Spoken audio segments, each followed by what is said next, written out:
Periods, they're so annoying. I'm trying to learn more about them so that I could be more aware of my own cycle. And I think, well, I only know this based off of what I've experienced, but once you learn about all the phases of a period, of the menstrual cycle, you go through a period of anger because you realize physiologically you only have like 2 good weeks out of a month. And then that times all of the years in your life you have a period, which is most of them. Some girls get theirs, like their period starts when they're 11. Mine started when I was 14, which was considered late. They all let me know that I was very late. But again, if you look at it physiologically, 14 is fine. It's really not that big of a deal. I think it's worse if you have a period and then it stops. That's like a whole other thing. But you finally, maybe in your early 30s, mid 30s, start to get used to your period, and then suddenly perimenopause, suddenly menopause, and you just never, you're always in a state of flux. You never get used to anything. It stinks because the world is set up in a way where it's easier if you're consistent, but women's bodies are naturally inconsistent. I mean, I guess the cycle is consistent, but it's hard to manage that when every week is different. There are people that believe in like cycle syncing, so during the different phases of your menstrual cycle, you eat different, you do different activity, and that's where I mean the consistency part is hard. It's hard enough building a routine, but a routine that always changes is harder to manage than one that you set up and then it's just autopilot. But also, that means your body isn't even going to respond to things the same way at all points of the month. So you could have a really good workout schedule or format during week 1, but the way it'll affect you week 4 is super different. And then how you look is very different, how you respond to food, how you respond to activity, your energy level. Like, you might have all the power in week 1 and then nothing in the tank in week 4. Your sleep stays the same, your food stays the same, but you just you do not have the energy. Like, you just don't. And that's if you're able to sleep and eat and do all of those things properly. But obviously those things are hard enough. Getting quality sleep is impossible. There's so many things vying for your attention. I need to look into the authenticity of this quote because I've heard it so many times. At this point, it's like, is this just a game of broken telephone? But that thing where the Netflix CEO said Netflix's greatest enemy is sleeping.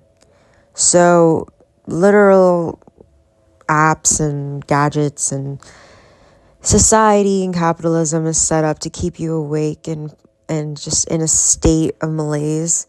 So that on top of everything with your period, it can just throw you into disarray. First of all, I've always been extremely lucky. In terms of periods, mine has never been that bad. Is it pleasant? No. But is it evil? No. I've known girls that would throw up, that would faint, they can't even stand up straight because the pain of cramps is so bad. Or they get nausea or like 100 other symptoms. PMDD, like the worst of that, is pretty awful. I think I have a hard time differentiating what might be period related brain fucked upness versus just my regular mental illness. But it definitely does get worse during my periods. And for people that have a really hard go with that, I can't even imagine. Or like it's very obviously it's because of their period. Like that sucks. But something that I have noticed is I get really tired. My low back will ache, my feet will ache, and I just have way less energy than usual.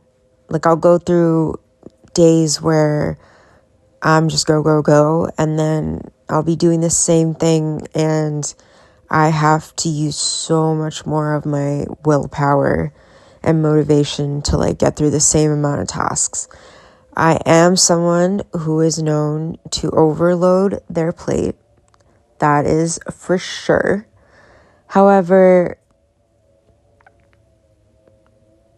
it's not that bad. Like, I don't think it's just the workload, you know? I think the low back aching and the feet aching are indicative of something else. And I just feel like it's related to the menstrual cycle. Like, just, it must be, right? At least in some part. So I started keeping a symptoms diary when I started taking like SSRIs just to see like what those were doing for me. And I didn't really have a period, like an onset period where I was super tired. Again, I don't know, maybe that's what I was noticing, but the super tiredness symptom I've had for like a year or two now. And it comes and goes, it gets worse, it gets better, but it's definitely like every few weeks. So naturally, you would think it's your period. In my symptoms diary, I started tracking when these periods of tiredness would start. And rather than it being luteal phase, so just a crash course in how that works, if your cycle is 28 days, a perfect quote unquote cycle, and that's the other thing, cycles can vary so much. Each woman is so different. The shit gets confusing. But let's say it was 28 days, the sample lady.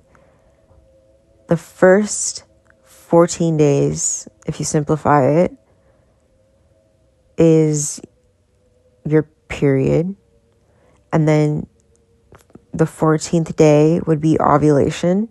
And then day 15 to 28, so another 14-day period, is like pre-period.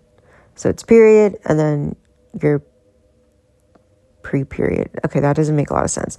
But let's say, like, you can simplify it as, actually, no. So it's 28 days. Ovulation is right in between day 14 and day 15, and you have your pre-ovulation and post-ovulation. Your actual period would be like technically post-ovulation, but it's a cycle, you know? Chicken or the egg. It's always going in a circle. Like, you have your period and then it leads up to ovulation, and then it's post-ovulation and it leads up to your period, and then it's leading up to ovulation, and then it's just going in a circle like that. But to get even nitty-grittier, let's say your 28 days starts with your period for 7 days, and then for 7 days it's your follicular phase, and then it's ovulation day. Then 7 days is ovulation, I guess, and then luteal phase. I think that's like roughly it. And usually people start feeling better like right when it's when their period starts, but that is also a loaded thing to say because so many people have terrible periods. Like, their period comes with cramps, with nausea, with